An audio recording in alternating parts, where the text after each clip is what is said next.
La constitution d'un bloc contre-hégémonique, c'est une affaire de nombre. Il faut chercher le nombre. Alors vous pourriez me dire, mais le nombre, c'est les gros bataillons du salariat. Sauf que le salariat est dans un état d'atomisation qui fait pour une bonne part son impuissance. Alors c'est pas un état absolument insurmontable, à preuve les Gilets jaunes, mais à côté de ça, dans les quartiers, il y a une énergie de la révolte qui est tout à fait considérable. Et c'est normal. En réalité, il se passe dans les quartiers l'exact inverse de ce qui se passe dans le salariat. Là où les salariés sont atomisés, dans les quartiers, c'est l'entassement du ghetto. On les a concentrés. Ils vivent les mêmes choses, ils expérimentent les mêmes choses. Donc ça fait fermenter. C'est vraiment un cas type pour la formation de ce que Spinoza appelle un affect commun. Vous voyez. Bon. Donc là, il y a une formule qui est tout à fait excellente. Alors maintenant, il faut se demander comment on fait tenir ensemble tous ces groupes en vue de la constitution d'un bloc contre-hégémonique. Et c'est une question c'est un problème qui a toujours été placé sous l'hypothèque d'une sorte de question préalable qui est la question de savoir quelle est la question centrale. Alors, est-ce que la question centrale, c'est l'élude sociale, ou est-ce que c'est l'élude raciale? Est-ce que la question centrale, c'est l'anticapitalisme, ou est-ce que c'est l'antiracisme, etc. Et on a mouliné dans ce tourniquet, et on continue un peu d'ailleurs, et moi je crois qu'il faut en sortir, et que pour en sortir, il faut faire un bon pas de côté. Et le pas de côté, il consiste en une postulation fondamentale qui dit ceci, qui dit l'égalité des luttes. Les luttes sont égales.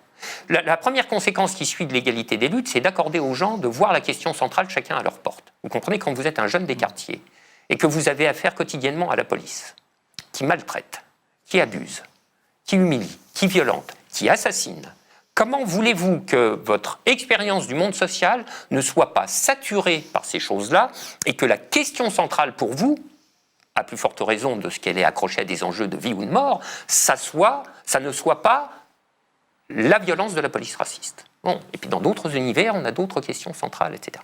Donc moi, je pense qu'il faut partir de ça. Il faut partir de cette affirmation de l'égalité des luttes. Elles sont égales en qualité, en légitimité et en autonomie. Maintenant, ceci étant posé, il faut ajouter d'autres choses également. Égales en qualité, les luttes n'en diffèrent pas moins en quantité.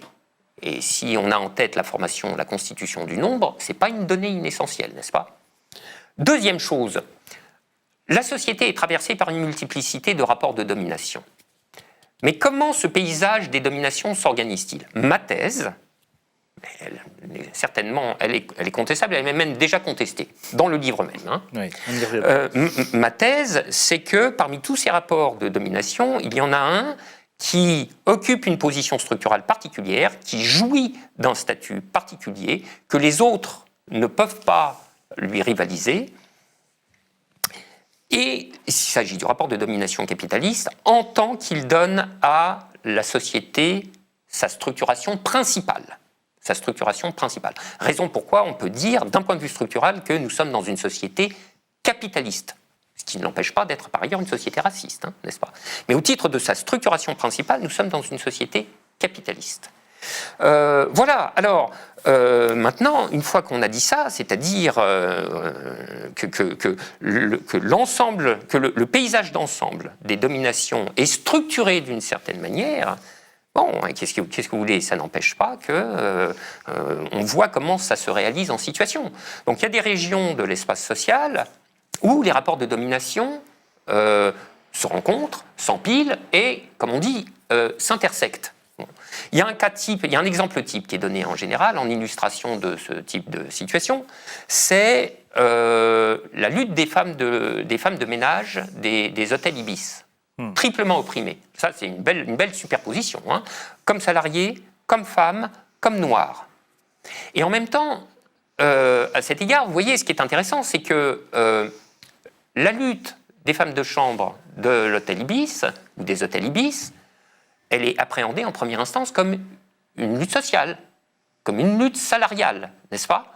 Avec d'autres aspects qui sont présents. Et moi, je trouve ce cas qui est tout à fait intéressant parce qu'en quelque sorte, il offre une réduction comme microcosme de la manière dont j'essaye de caractériser le paysage des dominations dans son ensemble.